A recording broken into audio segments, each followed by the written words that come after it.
जय हिंद साथियों, स्वागत है आपके अपने यूट्यूब चैनल एग्जाम क्रैक क्यूज में। आज के क्लास में हम 20 जी के प्रश्न देखेंगे जो सभी विद्यालयों में पूछा जाने वाला है और सभी परीक्षाओं के लिए अत्यधिक महत्वपूर्ण है। इसलिए इस वीडियो को शुरू से अंत तक जरूर देखिए और अगर आप चैनल पर नए हैं तो चैनल को सब्सक्राइब करिए ताकि वीडियो का पहला नोटिफिकेशन आपके पास जरूर पहुंचे। पहला प्रश्न है, भारतीय राष्ट्रीय ध्वज को क्या कहा जाता है? इसका सही जवाब है ऑप्शन ए, तिरंगा। भारतीय राष्ट्रीय ध्वज को तिरंगा कहा जाता है। अगला प्रश्न है, भारतीय ध्वज में कुल कितने रंग होते हैं? इसका सही जवाब है ऑप्शन बी, 3। भारतीय ध्वज में कुल 3 रंग होते हैं। अगला प्रश्न है, भारतीय ध्वज का मध्य चक्र किस रंग का होता है? इसका सही जवाब है ऑप्शन सी, नीला। भारतीय ध्वज का मध्य चक्र नीला रंग का होता है। अगला प्रश्न है, अशोक चक्र में कितनी तीलियां होती हैं? इसका सही जवाब है ऑप्शन सी, 24। अशोक चक्र में 24 तीलियां होती हैं। अगला प्रश्न है, भारतीय ध्वज का केसरिया रंग किसका प्रतीक है? इसका सही जवाब है ऑप्शन बी, साहस और बलिदान। भारतीय ध्वज का केसरिया रंग साहस और बलिदान का प्रतीक है। अगला प्रश्न है, सफेद रंग किसका प्रतीक है? इसका सही जवाब है ऑप्शन ए, शांति और सत्य। सफेद रंग शांति और सत्य का प्रतीक है। अगला प्रश्न है, हरा रंग किसका प्रतीक है? इसका सही जवाब है ऑप्शन सी, समृद्धि और विकास। हरा रंग समृद्ध और विकास का प्रतीक है। अगला प्रश्न है, भारतीय ध्वज की रूपरेखा किसने बनाई थी? इसका सही जवाब है ऑप्शन बी, पिंगली वेंकैया। भारतीय ध्वज की रूपरेखा पिंगली वेंकैया ने बनाई थी। अगला प्रश्न है, भारतीय ध्वज को कब अपनाया गया? इसका सही जवाब है ऑप्शन सी, 22 जुलाई 1947। भारतीय ध्वज को 22 जुलाई 1947 में अपनाया गया।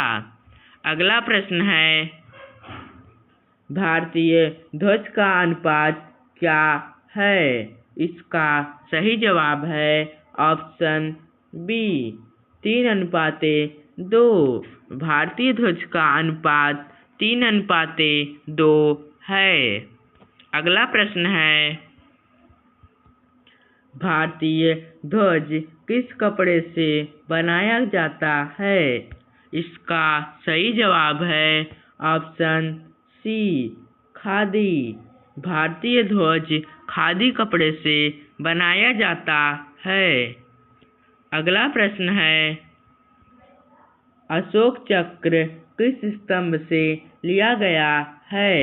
इसका सही जवाब है ऑप्शन ए, सारनाथ। अशोक चक्र सारनाथ स्तंभ से लिया गया है। अगला प्रश्न है, भारतीय ध्वज संहिता किस वर्ष लागू हुई? इसका सही जवाब है ऑप्शन सी, सन 2002। भारतीय ध्वज संहिता फ्लैग कोड सन 2002 में लागू हुआ। अगला प्रश्न है, भारतीय ध्वज को फहराने का अधिकार किसे है? इसका सही जवाब है ऑप्शन सी, सभी नागरिकों को। भारतीय ध्वज को फहराने का अधिकार सभी नागरिकों को है। अगला प्रश्न है, राष्ट्रीय ध्वज का अपमान किसके अंतर्गत अपराध है? इसका सही जवाब है ऑप्शन सी, राष्ट्रीय सम्मान अधिनियम। राष्ट्रीय ध्वज का अपमान राष्ट्रीय सम्मान अधिनियम के अंतर्गत अपराध है। अगला प्रश्न है, राष्ट्रीय ध्वज दिवस कब मनाया जाता है? इसका सही जवाब है ऑप्शन बी, 22 जुलाई। राष्ट्रीय ध्वज दिवस 22 जुलाई को मनाया जाता है। अगला प्रश्न है, भारतीय ध्वज को आधा झुकाना किसका संकेत है? इसका सही जवाब है ऑप्शन सी, शोक।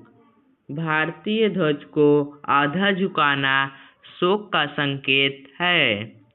अगला प्रश्न है, ध्वज का सबसे ऊपर वाला रंग कौन सा होता है? इसका सही जवाब है ऑप्शन डी, केसरिया। ध्वज का ऊपर वाला रंग केसरिया होता है। अगला प्रश्न है, भारतीय ध्वज किस प्रकार का ध्वज है? इसका सही जवाब है ऑप्शन सी, आयताकार। भारतीय ध्वज आयताकार प्रकार का ध्वज है। अगला प्रश्न है, भारतीय ध्वज में अशोक चक्र किस धर्म से जुड़ा है? इसका सही जवाब है ऑप्शन सी, बौद्ध। भारतीय ध्वज में अशोक चक्र बौद्ध धर्म से जुड़ा है। धन्यवाद दोस्तों, अगर आप ऐसा वीडियो देखना चाहते हैं तो हमारे चैनल को सब्सक्राइब कर लें ताकि वीडियो का पहला नोटिफिकेशन आपके पास ज़रूर पहुँचे।